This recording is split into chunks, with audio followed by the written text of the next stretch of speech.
ଆମର ସାର୍ 1.5 ବର୍ଷ ପୂର୍ବରୁ ନଭେମ୍ବର ମାସରେ ବାହାରିଥିଲା ଗୋଟେ ପୋଷ୍ଟଟା ଓଏସିସିର ଷ୍ଟାଟିଷ୍ଟିକାଲ ଆସିଷ୍ଟାଣ୍ଟ ସ୍ପେଶାଲିଷ୍ଟ ପୋଷ୍ଟଟା। ତାର ପ୍ରୋସେସ୍ ଯାଏଁ ଆଜି ଯାଏଁ ମାନେ ପ୍ରିଲିମ୍ ଏକ୍ଜାମ ହିଁ ହେଇପାରି ନାହିଁ। ସେ ଏକ୍ଜାମଟା ଅଲରେଡ଼ି ଡେଟ୍ ବାହାରିକି 3 ଥର କ୍ୟାନସଲ୍ ହେଇସାରିଲାଣି। ସେଇଟା ତାଙ୍କ ମାନେ ଓଏସିସି ଥ୍ରୁରୁ ଏତିକି ନେଗ୍ଲିଜେନ୍ସି ହେଉଛି ଯେ ସେ ଏକ୍ଜାମଟା ଆଜି ଯାଏଁ ମାନେ କଣ୍ଡକ୍ଟ ହିଁ କରିପାରୁନାହାନ୍ତି ସେମାନେ। ଏବେ ଏ ଯେଉଁ ଓଏସିସିର ଯେଉଁ ପୋଷ୍ଟଟା ଅଛି ଏବେ ସେ କୋର୍ଟ କେସ୍ରେ ପଡ଼ିଛି। ବଟ୍ ଏମାନଙ୍କର ମାନେ ଏତିକି ନେଗ୍ଲିଜେନ୍ସି ଅଛି, ସେମାନେ ଟୋଟାଲି ତା ଉପରେ ଧ୍ୟାନ ହିଁ ଦେଉନାହାନ୍ତି। ମାନେ ପୁଣି ଏବେ ଯେଉଁ ରିସେଣ୍ଟଲି 13 ତାରିଖ ଆଇ ଥିଙ୍କ ଥିଲା ତାଙ୍କର ଡେଟ୍ଟା ଥିଲା, ସେ ଏବେ ବି ଯାଇକି ମାନେ ସେ ମାଗୁଛନ୍ତି ଆମକୁ ସମୟ ଦିଅ, ଆମେ ଡକୁମେଣ୍ଟ ସବମିଟ୍ କରିବୁ। ମାନେ ଏମାନେ ମାନେ ଗୋଟେ ଛୋଟ ପ୍ରୋବ୍ଲେମଟା ସଲ୍ଭ କରିପାରୁନାହାନ୍ତି।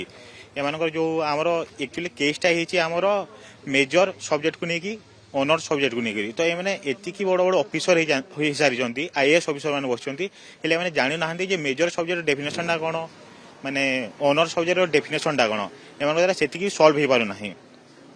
ଆରମ୍ଭରୁ ବାହାରିଥିଲା ସାର୍ 169ଟା ପୋଷ୍ଟ, ଏବେ ସେଇଟା ମାନେ ଡିକ୍ରିଜ୍ ହେଇକି 152 ହେଇଗଲାଣି। ମାନେ ଏମିତିଆ ଦେଖିବାକୁ ଗଲେ ଧୀରେ ଧୀରେ ଟୋଟାଲି ପୁରା ପୋଷ୍ଟଟା ଜିରୋ ହିଁ କରିଦେବେ। ମାନେ ଟୋଟାଲି ଚାହୁଁନାହାନ୍ତି ଏକ୍ଜାମ ହଉ, ଟୋଟାଲି ଏମାନଙ୍କର ଧ୍ୟାନ ହିଁ ନାହିଁ।